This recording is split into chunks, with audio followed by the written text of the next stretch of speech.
요즘에 보니까 미국에 계신 우리나라의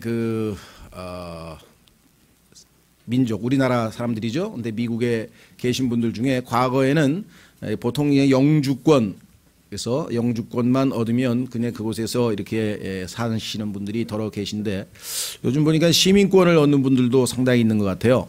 뭐 시민권 얻는 그 자격 요건이 조금은 완화되었다는 말도 좀 들은 것 같고요. 그래서 여러 가지 면에서 이왕 미국에 사니 그저 외국인으로 어떤 거주할 수 있는 권리, 영주권만 갖는 게 아니라 아예 미국 시민으로서 살아가는 것이 좋다 또는 필요하다, 이렇게 해서 그러신 분들이 여러 계신 것 같습니다. 그래서 이제 뭐 여러 가지 조건이 있겠죠. 몇 년 이상 거주에 뭐 그다음에 무슨 영어 시험에 통과해야 된다든가, 아니면 미국의 역사 또는 헌법에 대해서 일부 어떤 시험도 보고 아마 그런 것 같습니다. 우리나라도 보면 운동 선수들 중에서도 이제 국적 테스트를 해서 이제 들어오는 사람들이 있죠. 그래서 시민권은 땄는데 사는 모습을 보니까 미국 사람이 아니라 한국 사람처럼 살아요. 아침에 일어나서 밥 먹고 김치 먹고 생활 습관이 온돌방에서 자고, 예를 들면 미국에서 살고 미국 시민권을 가졌지만 삶의 방식과 소위 말하는 라이프 스타일이 한국식으로 되면 그건 진정한 의미에서의 미국 시민이라고 하기는 좀 어렵죠. 근데 동일한 일이 우리 그리스도인들에게도 일어나는 것 같습니다. 예수 그리스도를 믿고 어둠의 왕국에서 우리는 이제 하나님의 아들의 왕국, 하나님의 왕국, 영적인 왕국에 들어왔는데, 살기는 육신을 입고 이 세상에서 어둠의 왕국 속에서 살던 그러한 라이프 스타일을 그대로 견지하고 산다면 그거는 진정한 의미에서의 하나님의 왕국 백성 또는 시민으로서의 삶은 아니다, 이렇게 생각이 되죠. 그래서 오늘은 이 하나님의 왕국 백성이라고 하면 어떠한 모습, 어떠한 특성의 특징을 지니고 있고 어떤 삶을 살아야 될지 한번 하나님 말씀을 통해서 확인하고, 내가 그와 같은 삶을 살고 있지 못하다면 어디서부터 문제가 생겼는지 정확한 처방을 내리고, 다시 요즘 말씀하는 것처럼 힐링이죠. 진정한 의미에서의 고침, 치유를 받고 다시 하나님의 백성다운 그러한 간증을 지니고 하나님을 영화롭게 하는 삶을 살기 위해서 오늘 하나님의 말씀을 준비했습니다. 오늘 하나님의 말씀에 보면은 제가 여러분들에게 나눠드린 주보에다가 이렇게 썼습니다. 이 세상의 통치자, 원래 과거에는 우리의 왕이 마귀였습니다. 사탄의 종이었던 우리 그리스도인들은 영이 거듭남을 통해 보이지 않는 하나님의 왕국 백성이 되었습니다. 우리의 영은 이제 새롭게 태어났죠. 이 왕국은 먹는 것, 입는 것과 같은 물질적인 왕국이 아닌 영적인 왕국이며 우리 안에 있는 내적인 왕국입니다. 우리의 과거의 눈으로 보이는 왕국, 먹고 마시고 생활하고 그러한 외적인 것이 아니라 내적인 영적인 마음의 문제이다 보니까 우리가 익숙치가 않아요. 이와 같은 삶의 스타일에. 왜냐하면 눈으로 보이는 대로, 자극이 오는 대로 감각에 따라서 반응하는 그러한 삶을 늘 살아왔었기 때문에. 그런데 이제는 하나님의 말씀으로 인해서 우리의 영이, 우리의 마음이 먼저 그 말씀에 반응하는 가운데 그 다음에 우리의 혼과 우리의 육체가 순종에 따라가는 이러한 새로운 라이프 스타일이 시작이 돼야 되는데, 이것이 하나님 왕국 백성의 라이프 스타일이고 하나님 왕국은 그와 같은 삶으로 살아야 되는 것인데 이거 쉽게 잘 안 되고 있다, 이 말씀이죠. 자, 그래서 물론 이 왕국은 주님께서 오시면 완전히 계시되고 우리는 그 안으로 들어가게 됩니다. 왜냐하면 우리의 이 썩을 육체, 이 죽을 육체는 이제 예수 그리스도께서 오심으로 영광스러운 육체로 새로운 몸으로 바뀌게 되고, 그렇게 되면 우리는 더 이상 육신적인 삶을, 죄의 종으로서의 삶을 그만두게 되겠지만, 지금 현재는 우리의 몸은 우리의 거듭난 영과 우리의 구속받은 혼과 달리 여전히 지금 현재 우리 안에 죄가 거하고 있다고 로마서 7장에 말씀하고, 따라서 우리가 이 육신을 따라 살면 다시 또 죄의 노예로서의 참으로 잘못된 삶을 살 수밖에 없는 그런 처지다라는 것을 우리가 알 수가 있죠. 자, 그래서 주님께서 오시면 이제 이 문제는 해결되겠지만, 그때까지는 우리가 어떻게든 우리의 의지를 영을 쫓아 살고자 하나님의 말씀에 순종하고자 하는 쪽으로 방향을 틀어야 우리가 주님의 도우심을 따라 지금 말씀하시는 하나님 왕국 백성의 특성을 증언하면서 만천하에 보이면서 살아갈 수가 있다. 자, 그래서 그때까지 우리 하나님의 왕국 백성의 삶의 방식은 어떠해야 하는지 하나님의 말씀은 명확히 알려주고 있습니다. 문제는 이 모든 영적 삶은 성령 안에서 이루어지기 때문에 우리가 성령으로 늘 충만해야 되고, 하나님의 말씀과 동행하지 아니하면 언제 다시 옛 이 어둠의 사탄의 왕국의 삶의 방식으로 돌아갈 줄 모른다. 우리 모두 이 말씀으로 하나님의 왕국 백성답게 살아갑시다. 첫 번째 하나님의 왕국 백성의 특징은 뭐냐면 하나님의 왕국은 성령 안에서 의로움입니다. 하나님은 의로우신 분입니다. 하나님은 right, wrong이 없으세요. 잘못이 없어요. 항상 옳아요. 올바르신 분이에요. 그리스도인을 구원시키신 것은 이와 같이 하나님처럼 항상 올바르게 살게 하도록 하기 위함이라고 성경에 써 있습니다. 그래서 우리에게 구원을 주시는 복음, 오늘 보니까 복음은 모든 믿는 자들의 구원에 이르게 하는 하나님의 권능이라고 오늘 암송했던 그 구절에 보니까 그 다음 절 17절에 보니까 뭐라고 되어 있는 거 아니? 복음에는 하나님의 의가 계시되어 있다 그랬어요. 하나님의 의가 계시되어 있다. 그래서 이 하나님의 의는 믿음으로 우리가 얻는다. 그렇죠? 그래서 로마서 5장 1절에 보니까 우리는 믿음으로 의롭게 된다. 이렇게 써 있습니다. 그렇죠? 예. 자, 그래서 우리가 의롭게 된 목적이 무엇이냐? 우리가 구원받은 목적이 무엇이냐? 그거는 의로운 삶을 살아야 된다는 것이죠. 그것이 두 번째 베드로전서 2장 24절에 죄들의 죽은 우리는 의에 이르는 삶을 살아가야 합니다. 자, 의롭게 만들어 놓으시고 이제는 의롭게 살라 이렇게 말씀하셨어요. 우리가 죄인이었을 때 의롭게 살 수 있는 능력도 없고 의로움도 없는 상태에서 우리에게 하나님께서 의롭게 살아야 된다 이렇게 하는 것은 율법입니다. 그 율법을 받아보면 절망이죠. 우리에게는 불가능한 일이죠. 저주죠. 그런데 그 율법대로 살지 못한 우리의 죄의 값은 하나님께서 인간의 몸을 입고 이 땅에 오셔서 다 십자가에서 처벌을 받으셔서 하나님의 의는 십자가에서 성취됐습니다. 하나님은 불의한 자를 심판하셨는데 그 불의한 자가 다름 아닌 예수 그리스도셨어요. 실은 그분은 의로우신 분이고 죄를 알지도 못하고 죄와 상관이 없고 죄를 짓지도 아니하신 분이라고 성경에 얘기했지만 우리의 모든 죄들을 그분이 짊어지고 가셨기 때문에 온 우주의 모든 죄를 십자가에서 짊어지신 예수님, 그래서 그분은 죄가 되었다고 고린도후서 5장 21절에 말씀을 했습니다. 하나님께서는 예수님을 심판하신 것이 아니라 죄가 되어버리신 예수님, 그러니까 죄를 십자가에서 심판하신 것입니다. 그렇죠? 그래서 하나님의 의는 드디어 성취됐어요. 왜? 불의를 심판하셨기 때문에, 죄를 심판하셨기 때문에. 따라서 이제 부활하신 예수 그리스도를 주님으로 영접하고 이제 구원자로 받아들여서 우리 안에 모시게 되면 이제는 하나님의 의이신 예수님께서 우리 안에서 의로운 삶을 살 수 있는 모든 자격, 요건과 능력과 모든 것을 다 갖추어 놓으셨습니다. 그래서 하나님은 위대한 great provider, 위대한 공급자, 모든 필요한 것들을 다 공급해 주시고 다 갖추어 주시고 이제 해보라 이렇게 말씀하시는 거예요. 우리 보고 할 수 없는데 하라고 하시는 분이 아니라는 것이죠. 자, 그래서 우리가 예수님을 믿을 때 우리에게 하나님의 의이신 예수님께서 들어오시고 이제 그분께서 우리를 이제 의롭게 살도록 이제 하시는데, 문제는 우리 안에 들어와 계신 예수 그리스도의 생명은 아직 충분히 성숙되고 성장되어 있지를 않습니다. 마치 어머니 뱃속에 잉태된 어린아이가 9개월이 돼서 뱃속으로에서 어머니 뱃속에서 나올 때까지는 아직 인간의 완전한 모습이 아니고 자라가는 과정인 것처럼 우리도 영적 성장이 그렇게 더디게 자라갑니다. 그리고 아까 말씀드린 것처럼 우리는 육신의 삶에 너무나 익숙해 있기 때문에 영적인 삶이라고 하는 것이 우리에게는 매우 어색하다, 매우 쉽지 않다. 그래서 주님께서는 우리에게 친절하게 이제 하나하나 이제 가르쳐 주십니다. 그렇죠? 예. 엄마 뱃속에서 태어난 어린아이가 기어다니는 거에 익숙하지만 어느 날 그가 걸어야 된다는 것, 그렇죠?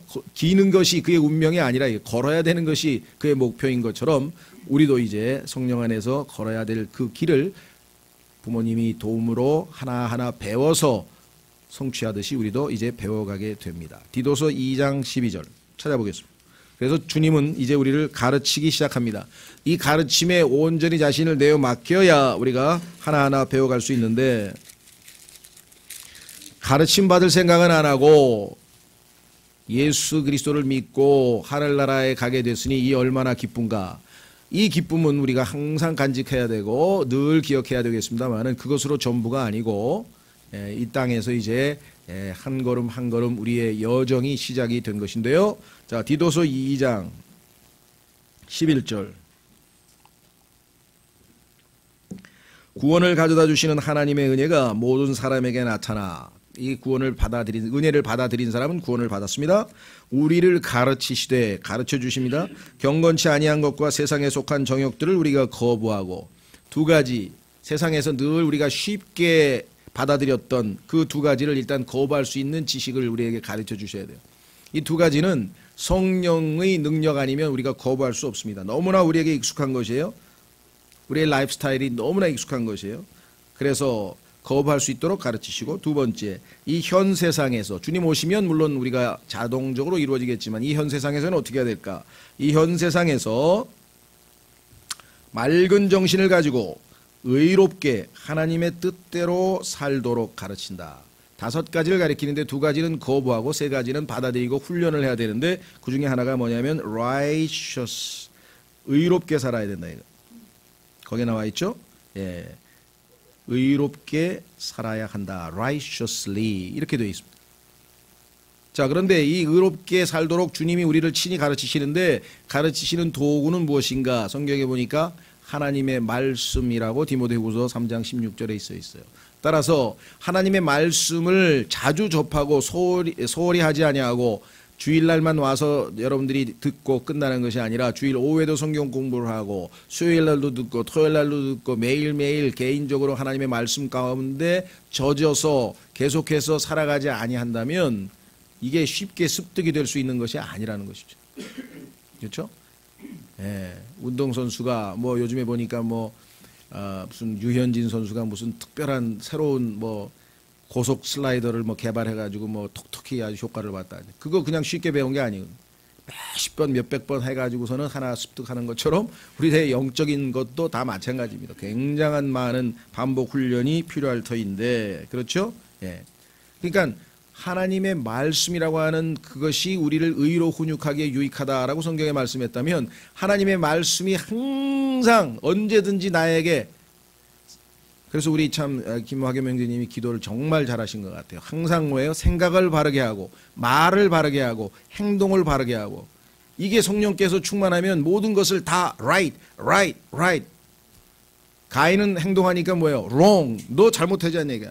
네가 잘하면 하나님, 내가 너에게 무슨 할 얘기가 있겠느냐. 이게 네가 지금 잘못하고 있으니까 하나님께서 야단을 치는 것 아니시냐, 이렇게 얘기했죠. 여러분들도 자녀 키워보시면 그렇죠? 잘하고 있는데 야단 치는 부모 있나요? 없어요. 잘못하고 있으니까, 틀리게 하고 있으니까, 옳지 않은 행동을 하고 있으니까 부모가 지적하시는 것처럼 주님께서도 마찬가지이십니다.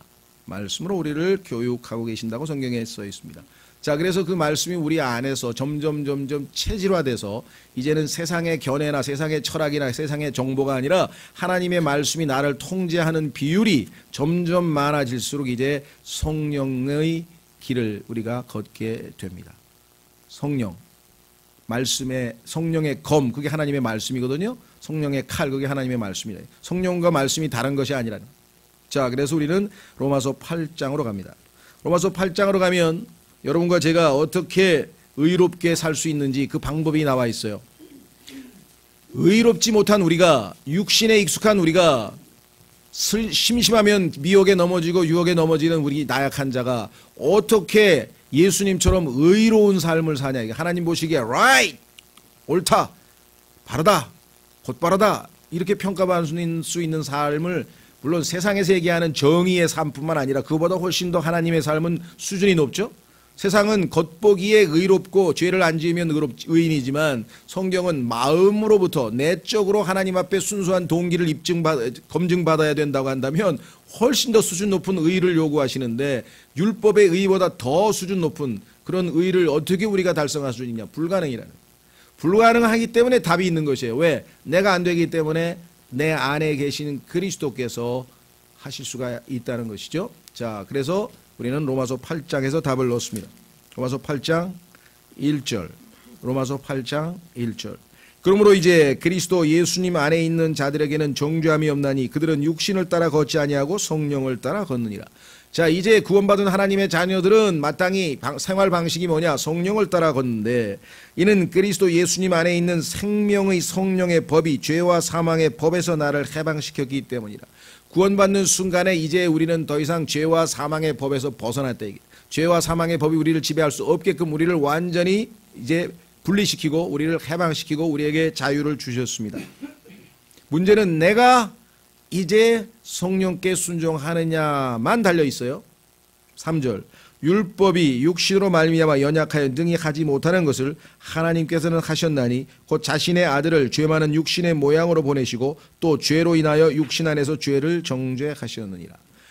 예수님도 인간의 몸을 입고 이 땅에 오셔서 그 예수님의 몸에 인간이 지은 모든 죄들을 다 짊어지게 하시고 정죄를 해버렸어요. 그래서 죄가 더 이상 인간들을 괴롭힐 수 없을 만큼 심판이 끝난 것입니다.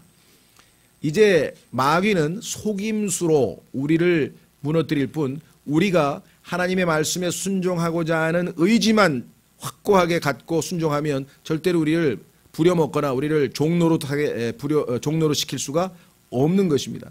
내가 호응을 하니까 마귀가 나를 이용해 볼 수 있는 것이지, 마귀가 나에게 나하고 같이 놀자, 또 한번 우리 진탕 죄를 짓자 할 때 뭐예요? 나는 죄에 대해서 죽었다 하고 반응을 보이지 아니하면 더 이상 마귀는 나에게 어찌할 수가 없어요. 근데 문제는 우리가 과거에 화려했던 그 재밌게 놀던 생각이 나서 자꾸만 그쪽으로 기울어서 손을 내미니까 마귀가 우리를 이용할 수가 있는 것이죠. 답은 4절에 있습니다. 이것은 육신을 따라 걷지 아니하고 성령을 따라 걷는 우리 안에서, 우리가 이제 육신에게 호응하지 아니하고 성령께만 만약에 호응한다면 어떤 일이 벌어지는가? 우리 안에서, 이게 답이죠. 우리 안에서 율법의 의가 성취되게 하려 하심이라. 우리 안에서 성령을 쫓아 사는 순간에 예수 그리스도가 나가 아니고 내가 아니고 예수 그리스도가, 갈라디아서 2장 20절의 말씀이 그대로 이루어지죠. Not I but Christ liveth in me. 내가 아니요 그리스도께서 내 안에 사신 것이라. 방법은 믿음으로, 그리스도의 믿음으로. 자, 그래서 우리는 이제 의로운 삶을 살아야 된다. 문제는 어디에 있느냐? 여러분들 군대에서도 그렇고 집에서도 그렇고 뭐 회사에서도 그렇고 어떤 일을 시키고 훈련을 시켰는데 잘 성과가 없다, 반응이 없다, 자꾸 실수한다, 잘못한다, 그러면 어떻게 됩니까? 예, 징계라고 하는 수단이 있죠. 징계라고 하는 영어의 디시플린이라고 하는 말은 훈련이라고 하는 말과 같은 뜻입니다. 어원이. 한 번 훈련해서 딱 할 수 있는 사람은 한 번으로 끝나요. 그런데 두 번, 세 번에도 안 되는 사람은 다시 불러다가 여러 회 계속 반복 훈련을 시키는 거죠. 그것이 징계입니다. 그렇죠? 예. 그래서 하나님께서는 우리를 징계라고 하는 수단을 통해서 의를 쟁취하고 배울 수 있도록 해주신다는 것이에요. 그런데 거의 모든 사람들은 이 징계를 피할 수가 없어요. 왜냐하면 우리는 그동안에 육신에 너무나 익숙해 있었기 때문에 그렇습니다. 그래서 하나님께서는 우리에게 적절한 징계를 허락하시는데 그것은 여러 가지 형태로 나타납니다. 몸의 질병일 수도 있고 인간관계의 어려움일 수도 있고, 그렇죠? 또 물질적인 궁핍일 수도 있고, 어떤 형태든지, 또 아니면 마음의 상실감일 수도 있고, 뭔가 우리에게 마음 편치 아니하고 뭔가 이건 아닌데 하는 그러한 상황을 우리가 하나님이 허락하셨을 때 그 하나님의 징계의 손길을 하나님의 사랑의 매로 받아들일 수 있는 믿음이 있으면 금방 효과가 나는 것이고, 거기에 하나님 앞에 불평을 늘어놓는다든가 아니면 하나님의 징계를 무시해버린다든가 이런 일이 발생하면 효과가 안 나오겠죠. 그래서 많은 그리스도인이 징계는 모두가 받지만 하나님의 자녀라면 그 징계를 효과적으로 잘 활용해서 좋은 성과를 내는 사람이 있는가 하면 그 징계에도 불구하고 성과가 잘 나지 않고 그 징계가 쓸데없이 오래 가거나 반복되는 안타까운 경우가 우리에게도 있었고 또 주변에 많은 그리스도인들이 겪고 있는 거죠. 자, 확인해 보겠습니다. 히브리서 12장.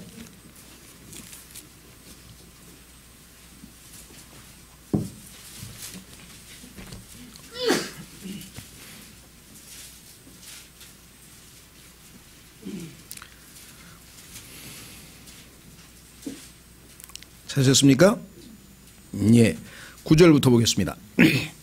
또한 우리에게 있던 우리 육체의 아버지들이 우리를 바로잡아도 우리가 그들을 공경하였거늘 부모님이 우리를 야단치고 우리가 잘못됐다는 것을 지적하면 우리가 알겠다, 잘못했습니다, 잘하겠습니다 했는데 하물며 영들의 아버지께서 우리가 더욱 복종하고 아버지께 우리가 더욱 복종하고 이로써 살아야 하지 아니하겠느냐. 하나님께서 허락하시는 징계에도 우리가 올바른 순종하는 마음을 같이 가져야 되지 않겠느냐.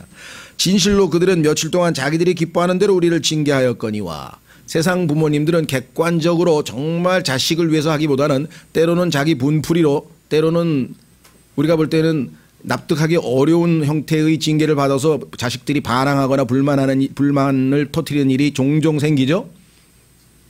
자기 방식대로 했으니까. 근데 하나님은 전혀 다른 방식으로 하셔요. 여기 나와 있네요. 이것은 우리가 자신의 징계할 그분께서는 세상의 아버지들과 달리 우리의 유익을 위해 하시나니 하나님의 징계는 항상 결과가 우리의 유익을 염두에 두고 하시는데 이것은 우리가 자신의 거룩함에 참여하는 자가 되게 하려 하심이라. 이제 어떤 징계도 그 당시에는 기쁘게 보이지 아니하고 슬퍼 보이나 매 맞으면서 기뻐하는 아이는 없습니다. 슬프죠. 당장은 힘들죠. 그러나 그럼에도 불구하고 나중에는 그 징계가 효과를 나타내면 어떻게 됩니까? 그것으로 말미암아 단련된 자들에게 그것이 자 여기 나와 있죠. 의의 화평한 화평의 열매를 맺느니라. 의의 열매가 나오는데 우리가 하나님 앞에 올바르게 된다 이게 이제 올바른 삶을 살게 된다. 누가 봐도 아 바르다 참 올바른 삶을 사는구나 그리스도인답다 이렇게 평가를 받게 되고 그것은 우리에게 화평의 열매가 된다. 자 여러분들 그리스도인으로서 살아가면서 진정으로 나는 마음이 너무 편하다. 너무너무 편하고 아무런 불안도 없고 염려도 없고 너무너무 마음이 편안하다. 이게 정상이거든요. 근데 난 아니다. 뭔가 마음에 뭔가 찝찝하고 뭔가 불안하고 뭔가 아닌 것 같고 정말 내가 행복한가? 뭔가 아니다. 난 참 만족을 지금 못 느끼고 있다. 진정으로 행복을 못 느끼고 있다. 진정으로 평안을 못 느끼고 있다. 이유가 뭡니까? 이유는 하나예요. 하나님 앞에서 right, 옳지가 않은 뭐가 있기 때문에 그래요. 뭔가 하나님 앞에 캥기는 게 있어. 뭔가 숨겨놓은 게 있어. 뭔가 이거는 하나님이 아시면 안 되는 건데 뭔가가 있어. 아니면 하나님이 원치 않은 뭔가를 했어 지금. 형제를 미워했든지 형제에게 욕을 했든지 아니면 누구를 성질을 했든지 아니면 옳지 않은 남의 돈을 빌리고 돈을 안 갚았든지 하여간 뭔지 모르지만 하나님이 아시면 안 되는 하나님 보시기에 right, 옳다고 볼 수 없는 그 무언가가 있을 때에는 하나님의 선물인 평강을 향유할 수가 없다 이 말. 왜? 의의 열매가 평강이기 때문에. 여러분들 옛날 우리 조상들도 그 얘기했죠. 죄 짓고는 못 산다. 뭔가 잘못을 저지르고 죄 지은 사람들은 다 불안해서 어디 숨어 있죠. 활개치고 나댕기지 못합니다. 그리스도인들도 마찬가지. 하나님 보시기에 뭔가 나는 올바르지 않다. 그것이 주로 대인 관계에서도요. 예. 내가 직장 상사에게 또는 직장의 뭐 동료에게 아니면 남편에게 남편 아내에게 아니면 뭐 형제에게 아니면 자매에게 아니면 친구에게 올바르게 righteously 올바르게 대하지 못했다면 마음은 결코 평안할 수가 없습니다. 항상 하나님 앞에서 내가 하나님의 의가 내 안에서 성취되고 있는지를 항상 확인하는 작업을 하는 것이죠. 그래서 조금이라도 만약에 불의한 것이 있거나 잘못한 거 있으면 뭐예요? 하나님 앞에 고백하라 그랬잖아요. confess. 주님 오늘 내가 어떤 형제가 어제 저한테 전화를 했어요. 토요일날 성경신학원 지금 뭔가 준비하면서 막 바쁘게 하고 있는데 전화가 왔어요. 근데 별로 이렇게 그렇게 뭐라고 해야 되나 하여간 표현이 좀 그렇습니다만 이제 썩 반갑게 이렇게 접할 그런. 그래서 저도 상황인지라 그랬더니 한 3분 전화 통화를 하면서 별로 반갑지가 않으신 목소리네요. 들켰어. 그래서 예, 죄송합니다. 제가 지금 뭔가를 하고 있었는데 중간에 전화가 와서 예, 반가울 수가 없네요. 알았습니다.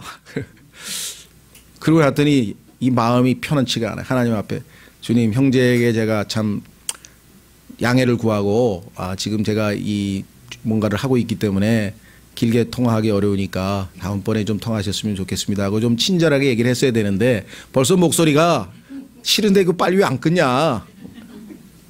예, 들켜버렸어요. 예를 들면 그 마음이 안 편해지는 거예요. 여러분들이 한 행위부터 모든 게. 그래서 밤에는 딱 오늘 하나님 앞에 혹시 하나님 보시기에 right, 옳다고 여기지 못할 그 무엇이 있을까 싶으면 그냥 자백하는 거예요. 하나님은 그걸 기뻐하세요. 왜? 그만큼 벌써 자기 자신이 하나님 앞에 그죠? 예, 자기 자신을 지금 반성하는 거죠. 하나님 제가 이렇게 됐습니다. 자, 그래서 두 번째는 뭐냐? 하나님께서 하나님의 왕국 백성이면 이와 같이 하나님 앞에 의롭게 행동을 하면, 바르게 행동을 하면 하나님은 우리에게 평안을 주십니다. 자, 확인해 보겠습니다. 로마서 5장 1절. 로마서 5장 1절.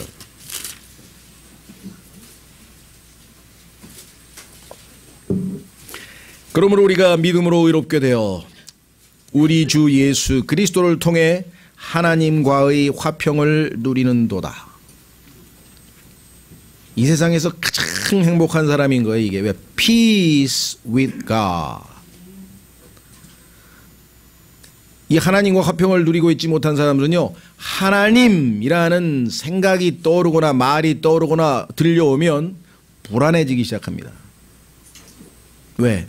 하나님은 내가 아는 정의로는 전지전능하고 모든 걸 다 아신다 그랬는데 가만히 있어봐. 그럼 내가 이때껏 한 거 다 알고 계신다? 그럼 곤란한데?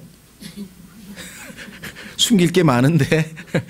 근데 그리스도인은 뭐예요? 그거를 다 알고 계신데 내가 그것 때문에 영원한 형벌을 받아야 되는데 나를 너무나 사랑하셔서 네가 형벌 받는 대신에 내가 형벌을 받으마 하고 예수님께서 십자가에서 죽으시고 내 죄값을 다 치르시고 증명서로 이제 완전히 빚을 갚았다고 하는 영수증으로 부활까지 나에게 제공하셨으니 이거야말로 더 이상 어떻게 감사하지 않을 수 없는 게 없잖아요.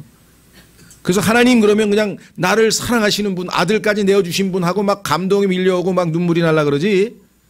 하나님 그럼 아이고 무서워라 이게 아니라 이게. 그래서 peace with God, 하나님과 화평을 누린다고 하는 것이 이게 얼마. 서양의 실존주의자들 중에서 하이데거라는 사람은 인간의 실존을 입증할 수 있는 방법은 뭐냐 그랬더니 그것은 바로 근원적 불안이다 이거야. 인간은 저 깊숙한 곳에 가면은 그냥 막연한데 뭔가 불안해. 참으로 마음이 편하지 않아. 뭔가 막연한 불안감이 있어. 근데 답을 몰라. 왜 그런지. 그런데 그게 인간이야. 그래 인간이 실존하다고 했다는 증거야. 왜 그럴까요? 하나님 앞에 죄를 지고 도망을 쳤잖아요. 그렇죠? 하나님을 생각할 때 그는 불안해지는 거예요. 근원적 불안. 독일어로 해서 철학 용어의 앙스트라리, 앙스트. 인간은 이 근원적 불안 때문에 인간이다 그랬는데요. 그 근원적 불안을 해소할 수 있어야 진정한 인간이라고 성경은 오히려 말하는 거예요. 하나님과 화평을 누리는 것. 그 누구도 이 세상에 아무리 뛰어나고 아무리 위대하고 아무리 뭐 무슨 셜록 홈즈보다 더한 무슨 아주 사람이라도 내 죄를 찾아낼 수가 없어. 하나님께서 뒤로 던져버리시고 더 이상 잊지 아니하시고 다 지옥에다 던져버리시고 더 이상 하나님도 모르는데 그 누구도 나를 정죄할 수 없다. 왜? 죽으신 분은 그리스도시니. 로마서 8장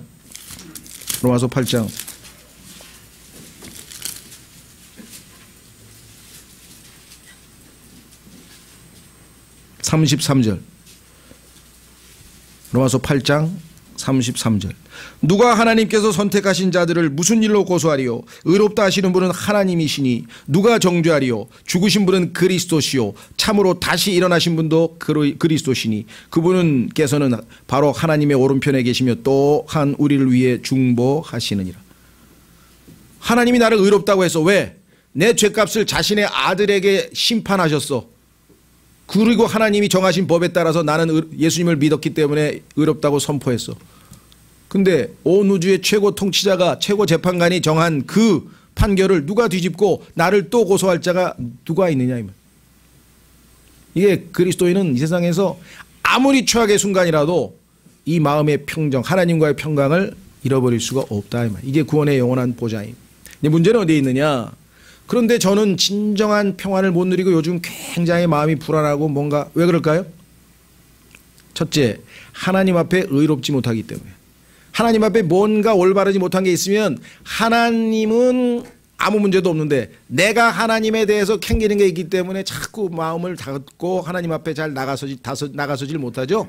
예, 그래서 하나님은 그거 자꾸 숨기고 뭐 혼자 고민하지 말고 와서 나에게 confess, 고백하라 이거야. 그러면 내가 너를 정결케 하고 전혀 문제 삼지 않고 새롭게 너하고 나하고 다시 교제하마. 그렇게 약속을 했는데 그 약속을 믿으면 고백할 거예요. 근데 안 믿으면 고백 안 하겠죠. 그랬더니 주님 제가 벌써 오늘로 18,978번째 고백했는데 18,979번째 또 고백해야 됩니까? 10만 번째라도 고백을 해야죠. 무슨 말이에요? 내 죄가 10만 개밖에 안 되니까? 머리털보다도 더 많다 그랬는데 내 죄가 찬송가에 10만 개밖에 안 될까요? 예, 죽을 때까지 고백하는 거예요. 왜? 내 몸이 붙어 있는 한 내 안에 죄가 거하기 때문에. 그리고 그것을 뻔뻔스럽다고 생각하지 마시고요. 그렇죠? 예. 일단 죄를 졌으면 딴 생각하지 말아요. 일단 하나님 앞에서 양심을 깨끗하게 해야 돼요. 우리의 양심을 깨끗하게 해서 하나님과 다시 회복시킬 수 있는 유일한 것은 예수님의 보배로운 피라고 히브리서 9장에 써 있습니다. 그것 이외에는 우리를 다시 하나님과의 관계를 회복시킬 수가 없어요. 예수님의 피가 우리의 양심을 정결케 하면 아무리 조금 전에 누가 봐도 야 그건 너 너무너무 철면피다. 금방 어떻게 그런 짓을 해놓고 또 하나님 하면서 뭐 찬양을 하고 얼굴이 뭐 사랑이 어쩌고 은혜가 야 이건 아닌 것 같다. 그런데 그게 우리의 모습이에요. 예. 우리는 어쩔 수 없어.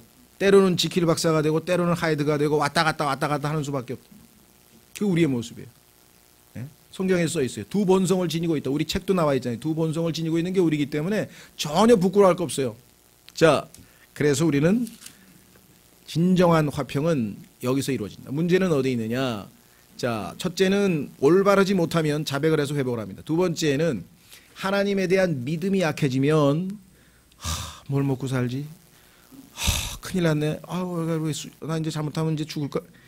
자, 몸이 아프거나 돈이 없거나 뭐 이렇게 궁지에 몰리게 되면 하나님보다는 상황에 몰두합니다. 상황을 바라보면 인간치고 겁 안 나고 두려움 안 생기고 염려 안 생기는 사람이 누가 있어요? 그래서 신앙생활에서의 승리는 염려에 들어가는 시간을 모조리 기도로 바꾸면 100% 승리라 이거. 왜? 염려해봐야 안 되는 일 아니에요. 성경에도 얘기했잖아요. 네가 염려한다고 네 키를 1cm라도 자라가게 하겠느냐? 왜 염려를 하고 있냐 이게. 하나도 할 수 없는 무능력자가 왜 염려하냐 이게. 능력자에게 가서 고하라 이게. 고하라 이게. 그렇죠? 두 가지입니다. 자, 그래서 예수 그리스도께서는 우리의 화평이시다 성경에 써 있습니다. 우리 예수님이 우리 안에 딱 좌정하고 계시면 우리는 항상 화평을 유지할 수가 있습니다. 자, 그러면 염려, 근심 이런 것이 이 땅에 살면서 안 생길 수가 없잖아요. 그렇죠? 예. 저도 염려. 또 신근이 새벽에 운전하고 3시간 동안 또 고속도로 간다는데 이것도 졸면 어떡하지? 큰일 나네. 어떡하지? 그 염려하는 시간은 뭐예요? 하나님 전능하신 아버지께서 지켜주십시오. 그럼 되잖아요. 그렇죠? 예. 뭐 은진이 중간에 요즘에 그냥 애들 인신매매도 많다는데 이제 조그만 애 또 누가 납치해가지고 가면 어떡하지? 그런 불안이 생겨요. 왜? 실제로 그런 일이 막 주변에 생기니까. 어떻게 해요? 염려해요? 내가 내 능력으로 안 되는데 하나님께 기도하잖아요. 자, 빌립보서로 가겠습니다. 그래서 화평은 길을 주님이 가르쳐 주신 방법이 있어요. 매일매일 실천해야 됩니다. 우리는 별의별 게 다 겁이 나요. 하도 우리는 약해서 아무것도 아닌 것 가지고도 겁이 난다. 이게. 두렵다 이게. 왜? 우리 주변에서 보니까 그냥 그렇게 건강하던 사람이 하루아침에 백주현 형제님이 우리 교회에서 제일 힘센 사람입니다. 예? 어마어마하게 이게 약간 육체에 관한 한. 그래서 하나님께서 우리 백 형제님이 이제는 육신을 더 이상 신뢰하지 말라고 아마 이번에 교훈을 주시나 그런 기도도 해봤는데 어쨌거나 하여간 뭐 체력에 관한 한 뭐 최고예요. 그런데 하필이면 그분이 왜 그렇게 악성 바이러스에 감염이 돼서 그냥 꼼짝을 못하게 만들어 놓으셨냐. 그죠? 자, 빌립보서 4장 6절. 아무것도 염려하지 말고. 이것만 순종해도요 엄청난 유익을 가져옵니다. 이 말씀에 순종하면 얼마나 하나님께 기뻐하시겠어요. 아무것도 염려하지 말고 오직 모든 일에서. 대부분이 보니까 한두 개는 예외로 어디다 숨겨놓더라고. 아, 요거는 하나님께 가져가 봐야 해결이 안 될 것 같아. 근데 모든 일에서 기도와 간구로 너희가 요청할 것들을. 간구만 하면 안 돼. 간구는 하나님 만나자마자 하나님 도와주세요, 해주세요 계속 뭐 해달라고 부탁만 하면 어떻게 해요? 처음에 가서 뭐예요? 하나님, 내가 성경을 읽어보니까 하나님은 정말 선하신 분이십니다. 성경을 읽어보니까 하나님은 전능하신 분이십니다. 성경을 읽어보니까 하나님은 너무나도 긍휼이 많으시고 하나님은 지금까지 내 인생에서 너무나 은혜를 많이 베푸시고 너무나, 그런데도 저는 너무나 많이 하나님을 마음 아프게 하고 너무나 쉽게 죄를 짓고 너무나 하나님을 거슬리고, 그런데도 아직까지 나를 사랑하시고 아직까지 돌보고 계시니 얼마나 감사합니까? 이번에도 염치불구하고 아브라함도 그랬죠. 티끌과 같은 제가 감히 한 말씀만 더 엿주려고 하는데 괜찮겠습니까? 염치불구하고 저의 고민을 또 털어놓습니다. 이렇게 되는데 불안합니다. 하나님 확실히 마음을 붙들어 주십시오. 여기 나와 있죠. 기도, 하나님과 충분히 하나님과 대화하고 교제를 나눈 다음에 주님, 그런데 실은 청이 있습니다. 이래야 될 거 아니에요. 간구로 너희가 요청할 것들을 리스트를 작성하세요. 뭘 요청할 것인지 감사와 더불어 하나님께 알리라. 불평하시는 분들이 있어요. 하나님 웬일이십니까? 왜 응답을 안 해주시는 겁니까? 저는 여태까지 그래도 신앙생활 할 만큼 하려고 많은 희생도 하고 헌금도 하고 했는데 도대체 이게 뭡니까? 이러면 하나님 격에 안 맞는 기도를 한 거죠. 감사함으로 해야죠. 감사함.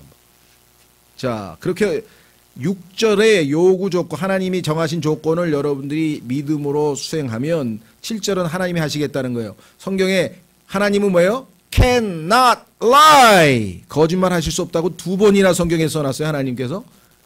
하나님 거짓말 하실 수 없대. 그럼 7절을 하실까요? 안 하실까요? 하시겠죠. 그리하면 모든 이해를 뛰어넘는, 여기서 많은 사람들이 오해를 하고 있어요.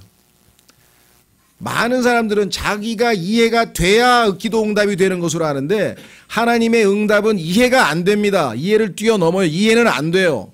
그런데 어떻게 돼요? 평강은 있어요. 하나님의 평강이 그리스도 예수님을 통해 너희 마음과 생각을 지키시리라. 도저히 이해가 안 되는 일은 발생하는데 마음은 편해. 그러니까 주변 사람들이 야, 너 너무 태평성대 아니냐? 너 이 상황에서 네가 지금 어떻게 그렇게 태평하게 있냐? 그때 너 뭐라고 얘기해야 돼요? 성경에 보니까 이해를 뛰어넘는데 나도 봐도 이해가 안 돼. 내가 왜 이렇게 태평하고 있는지. 하나님이 내 마음을 평안하게 하셔서 그냥 하나님께 의탁했더니 마음이 편안해진 것뿐이야. 상황은 나아진 거 하나도 없어. 이야, 대단하네. 이게 옆에 있는 사람들이 이것이 하나님의 왕국 백성의 라이프 스타일이구나. 쟤는 남들이 보지도 않는데 항상 올바르게 행동하려고 그래. 야, 괜찮아, 그냥 해. 그러니까 아니야, 하나님이 보고 계셔. 그리고 항상 마음이 평안해. 얼굴에 써 있어. 불안초조가 아니야. 뭔가 봐도 뭐예요? 화평한 얼굴이 있어. 그렇죠? 네, 지키신다고 말씀을 하셨잖아요. 자, 이렇게 되면 자기 자신과 하나님과 화평을 누렸죠? 그 다음에 이제 자기 자신과도 화평을 누렸어요? 하나님의 평강이 나를 지키시니까. 그러면 옆 사람하고 어떻게 지낼까요? 안 싸우겠죠? 네. 그런 사람이 옆 사람하고 싸울 리가, 자기가 지금 속으로 부글부글 끓으니까 지금 분노가 생기고 그냥 화가 나니까 자기 자신과의 화평을 못 누린 사람이 옆 사람하고 싸우죠. 그래서 로마서 12장 18절에 보면 결국 모든 사람과 화평하게 지내라 이렇게 되어 있습니다. 자, 그 다음에 이제 실질적으로 한 구절 더 평화에 관련지어서 이사야서 26장 3절. 이것이 그리스도인이 누리는 특권입니다. 왜? 여러분과 저에게는 임마누엘, 우리와 함께 하시는 하나님이신 예수님이 계시잖아요.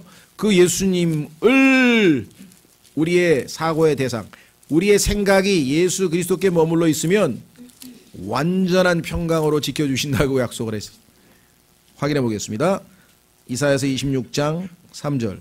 이사야서 26장 3절. 주께서는 생각을 주께 고정시킨 자를 완전한 평강으로 지키시리니 이는 그가 주를 신뢰하기 때문이니라. 2인실 병실에 똑같이 말기암 환자가 들어가 있습니다. 뭐 의학적으로는 고치기가 거의 불가능해. 그렇죠? 한 사람은 여러 가지 생각합니다. 요즘에 보니까 무슨 자연요법, 특수요법 아니면 무슨 여러 가지 그걸로 어떻게 고친다 하는데 하면서 막 절망 가운데 막 암과 치료법에 온통 생각이 가 있어요. 한쪽 사람은 불안해요. 한쪽 사람은 평안해요. 왜? 생각을 주님께 가 있어요. 주님 얼마 남았습니까? 내가 주님을 배울 날이 얼마 남았습니까? 주님 배울 때 최소한도 제가 조금이라도 주님 앞에 기쁘게 한 일이 있는지 부끄럽지만 그렇죠? 하나도 없더라도 주님은 저를 예수님의 피값으로 사셨기 때문에 주님이 나를 자녀로 삼으셨기 때문에 저를 맞이하시겠지만 이제 나머지 한 달이 됐든 두 달이 됐든 제가 하나님을 주님을 기쁘시게 하고 그나마 기쁨으로 만날 수 있는 방식을 좀 가르쳐 주십시오. 그러면 거의 대부분 사람들은요 이제껏 자기에게 잘못 저지른 사람 다 용서하고요 거의 대부분이 그래요. 그리고 자기가 좀 돕고 싶은 사람들에게 다 나눠주고요. 그 다음에 뭐예요? 자기가 평소 때 관심 가졌던 사람들을 전부 명단을 놓고 기도만 합니다. 중보 기도만 하다 가요. 얼마나 얼굴이 화창하고 평안하고 기쁜지 몰라요. 환하게 돌아가십니다. 환하게 돌아가십니다. 네? 주님을 바라보면서. 네. 자, 그래서 우리는 성령 안에서 그리스도인인데 왜 그렇게 얼굴이 우중충하세요? 둘 중에 하나겠죠. 제가 자백을 안 했거든요. 두 번째, 제가 염려를 하고 있거든요. 그거를 없애세요. 그렇죠? 네. 세 번째, 이 두 가지 주님께서 우리에게 의로움과 화평을 하나님 앞에서 유지하면요 항상 기쁜 것이에요. 항상 기뻐하라가 순종이 된다니까 이 순간에야. 자, 그래서 다시 돌아옵니다. 로마서 5장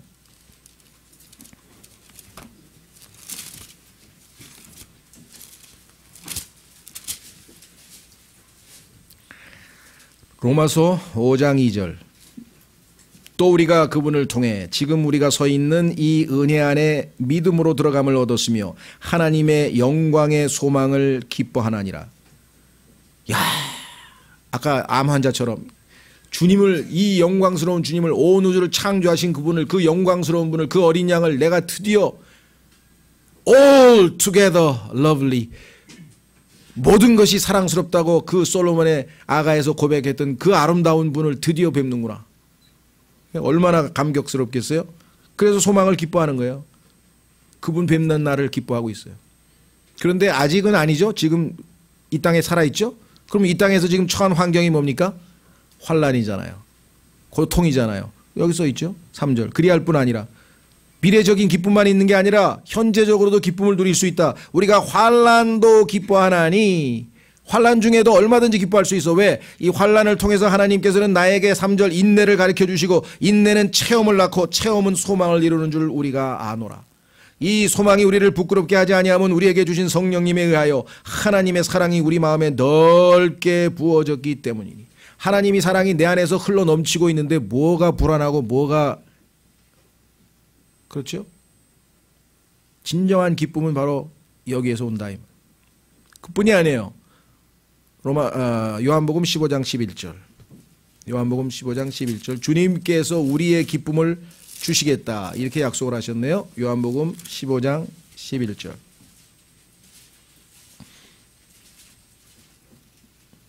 9절서부터 요한복음 15장 9절. 아버지께서 나를 사랑하신 것 같이 나도 너희를 사랑하였으니 이 사랑이 어떤 사랑인지 그 넓이와 깊이와 길이와 폭과 그거를 알면 너희가 얼마나 좋겠는가 하고 사도 바울이 에베소서에서 간절히 기도한 게, 이 사랑이 뭔지를 우리가 너무 잘 몰라. 너무 깊이를 몰라. 그런데 하나님께서 예수님을 사랑한 만큼 우리를 사랑해 주셨다고 그래서 예수님께서 너희는 내 사랑 안에 거하라. 나도 너희 안에 하나님의 사랑을 넓게 넘치도록 부어놨느니라. 로마서 5장 9절. 내가 내 아버지의 명령들을 지켰고 그분의 사랑 안에 거하는 것 같이 너희도 내 명령들을 지키면 내 사랑 안에 거하리라. 내가 너희에게 이 일들을 말한 것은 내 기쁨이 너희 안에 머물러 있어 너희 기쁨이 충만하게 하려 함이니라. 그냥 기쁜 정도가 아니라 기쁨이 흘러 넘치게 한다. 그래서 그리스도인은 하루에도 한 서너 번은 소리를 지르면서 찬송을 해야 돼요. 그냥.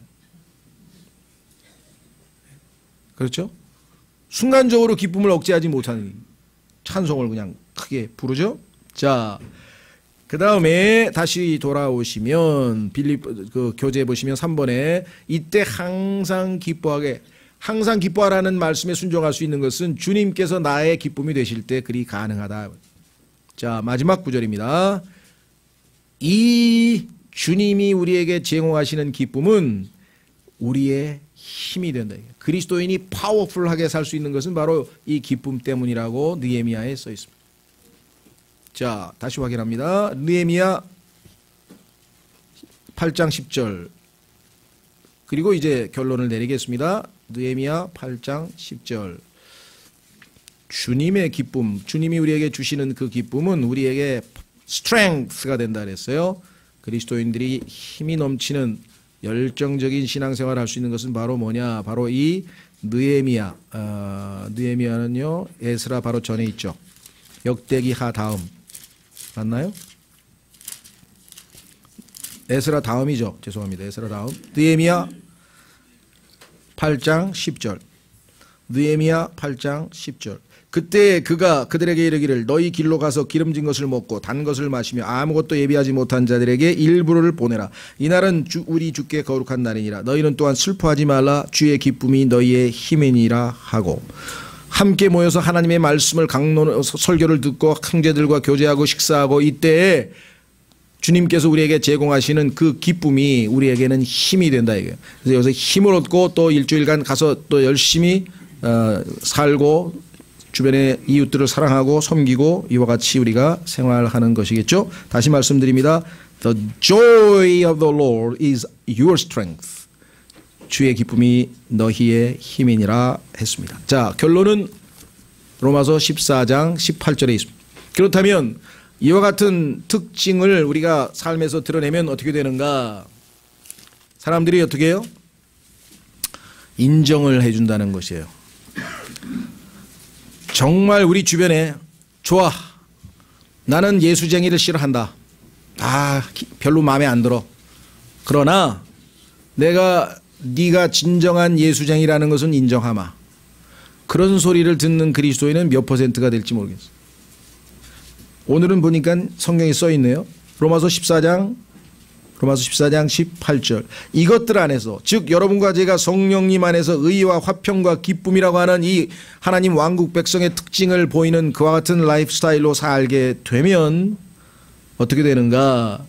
하나님께서 받아주시며 하나님이 acceptable, 고개를 끄덕끄덕 하실 수 있는 삶이다 이 말. 두 번째, 사람들이 어떻게 된다고요? 인정을 받느니라. 자, 여기 조심하십시오. 사람들이 우리를 좋아한다거나 우리를 사랑한다거나 그렇게 되어 있지 않아요. 세상은 우리를 미워한다 그랬어요. 시기한다 그랬어요. 그렇지만 적어도 뭐예요? 야, 좋아. 넌 뭐 잘못한 거 없다 이거야. 그리고 너는 내가 보기에는 정말 그 마음에 네 스스로가 볼 때 정말 만족하고 행복한 사람인 것 같다. 인정하마. 그리고 내가 볼 때는 내가 너 같은 상황이라면 절대 기뻐할 수 없는데 너는 어떻게 그렇게 기뻐하며 살아갈 수 있느냐. 내가 진정으로 내가 널 좋아하거나 뭐 예수 그런 걸 난 관심도 없지만 제대로 된 그리스도인임을 인정하마. 그렇죠? 네.